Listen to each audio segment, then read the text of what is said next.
Teachers आपके बहुत अच्छे क्वालिटी के बीपीएससी से मिलते हैं और लैब बहुत अच्छा है, कैंपस बहुत अच्छा है, हॉस्टल में रहने की व्यवस्था है। इसके पीछे लाखों रुपया खर्च होता था अभिभावकों का। आज घर में रह के बच्चे इंजीनियर बन रहे हैं। जो पढ़ाई यहाँ पे है, नामांकन शुल्क 10 पॉलिटेक्निक में 5 रुपया प्रति वर्ष नामांकन शुल्क है। अच्छी और गुणवत्तापूर्ण शिक्षा देने में सक्षम है।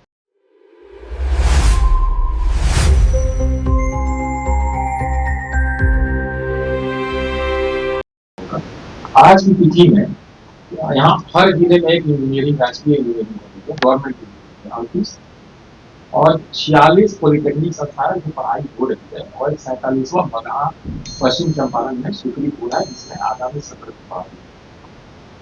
इम्पोर्टेंट है। दूसरा बात कि हमारे यहाँ जो इंजीनियरिंग में जो पढ़ाई है, अभी प्राइवेट में या जहाँ भी लोग कई बार स्टूडेंट क्रेडिट लोन ले करके या जैसे भी बाहर जा रहे हैं पढ़ने के लिए, हमारा आपसे रिक्वेस्ट होगा कि यहाँ के संस्थानों के बारे में जो सुविधाएं आप लोगों को बताएं, क्योंकि यहाँ टीचर्स आपके बहुत अच्छे क्वालिटी के बीपीएससी से मिलते हैं और लैब बहुत अच्छा है, कैंपस बहुत अच्छा है, हॉस्टल में रहने की व्यवस्था है, तो इन हाउस कैंपस चल रहा है, अटेंडेंस की व्यवस्था और यूनिवर्सिटी का सेशन एकदम अप टू डेट। और सबसे बड़ी बात यह है कि जो पढ़ाई यहाँ पे है, नामांकन शुल्क 10 रुपया और शिक्षण शुल्क 10 रुपया प्रति माह, 10 रुपया प्रति माह नामांकन शुल्क प्रति वर्ष 10 रुपया इंजीनियरिंग में, और हर महीने 10 रुपया शिक्षण शुल्क है। पॉलिटेक्निक में 5 रुपया प्रति वर्ष नामांकन शुल्क है और 5 रुपया प्रति माह एजुकेशन की, ट्यूशन की। आप सोच सकते हैं कि ये कहाँ मिलेगा। उसके अलावा लोग बोलते हैं कि और क्या खर्चे, तो और क्या खर्चे में आप छात्रावास में रहेंगे तो छात्रावास तो आपका खर्च करना पड़ेगा ना, हॉस्टल का रूम 1000-1200 सालाना होता है, प्लस आपका खाने पीना, प्लस विकास शुल्क में 2500 रुपया साल मिल जाता है, बच्चों का आना जाना 25 रुपया कुछ भी नहीं, और 500 रुपया से 600 रुपया के आसपास उनका बीमा कराया जाता है।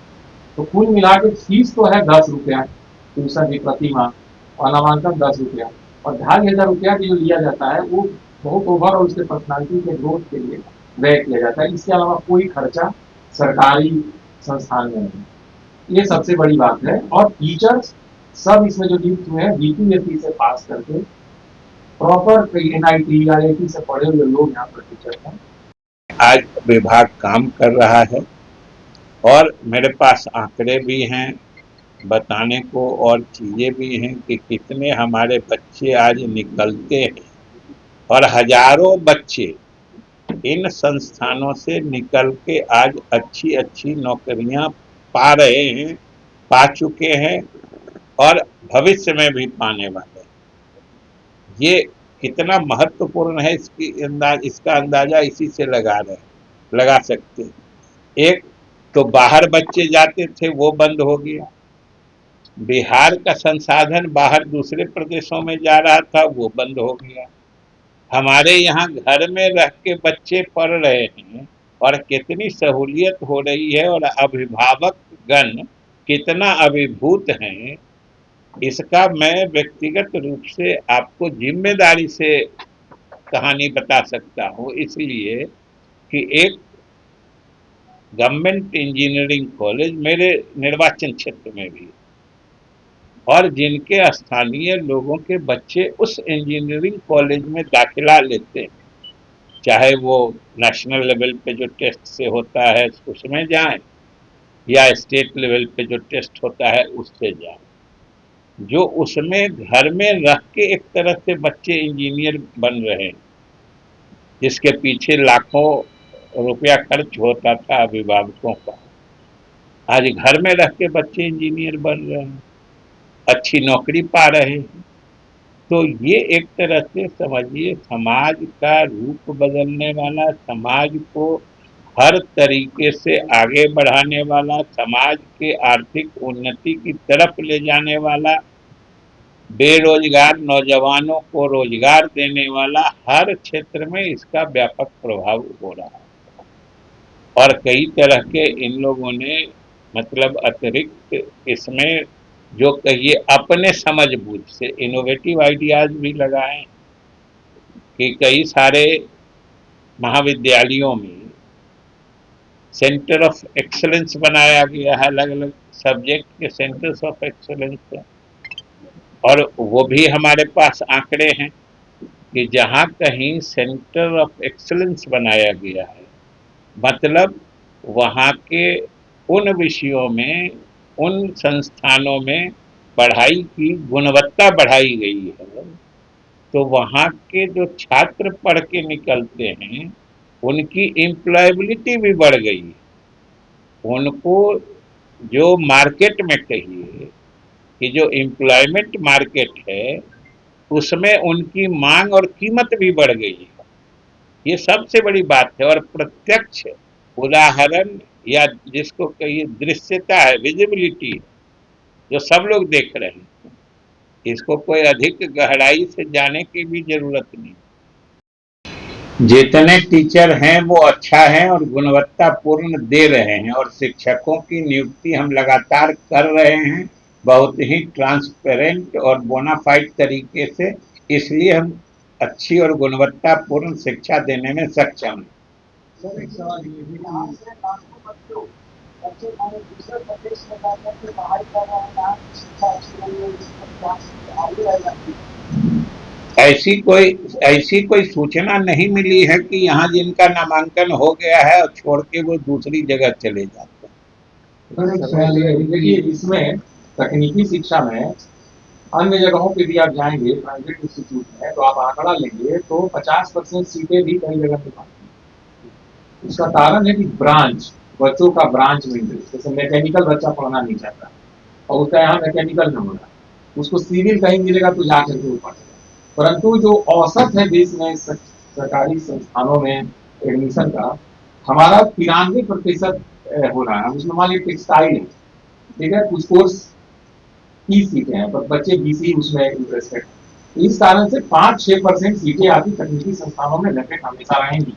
पर ऐसा नहीं हो सकता है कि जितने लोग अप्लाई करते हैं, जैसे पॉलिटेक्निक में 17,000 सीट है, 2 लाख से ऊपर अप्लाई करते हैं बच्चे, सबका नहीं होता है। अब उसके बाद भी 93% सीटें भरेंगी, क्योंकि कुछ ब्रांच होगा जो नहीं आएगा। प्लस इसमें एक कैलेंडर होता है, 1 काउंसलिंग, 2 काउंसलिंग, 3 काउंसलिंग। तीसरा काउंसलिंग बच्चा नहीं लिया तो आप अनवरत इस एडमिशन को नहीं चालू कर सकते, एक पॉइंट पर उसे रोकना पड़ता है।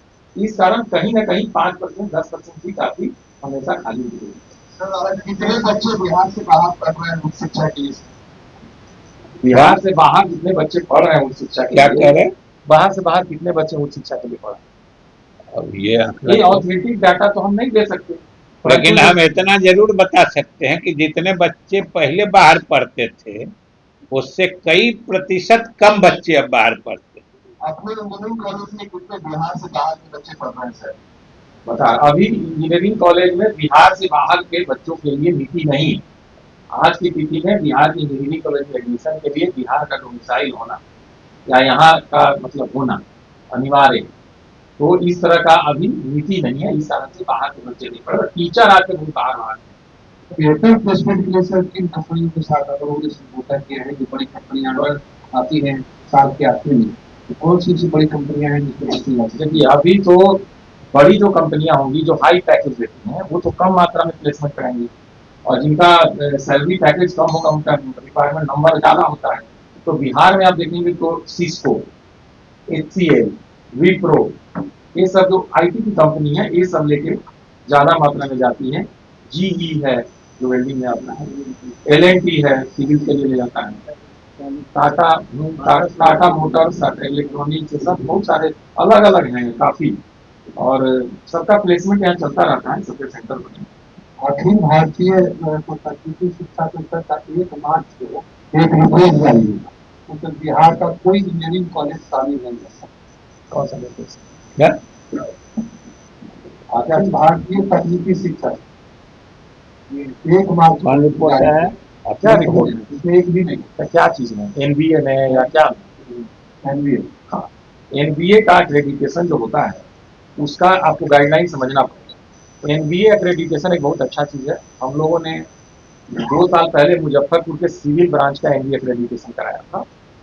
इधर नालंदा के चंडी का भी एक ब्रांच में एक्रेडिटेशन हुआ था। NBA एक्रेडिटेशन के कुछ शर्तें होती हैं, उस शर्तों में एक बहुत बड़ा शर्त है कि जो टीचर्स हैं वो परमानेंट टीचर 3 साल उनका ट्रैक रिकॉर्ड देखा जाता है।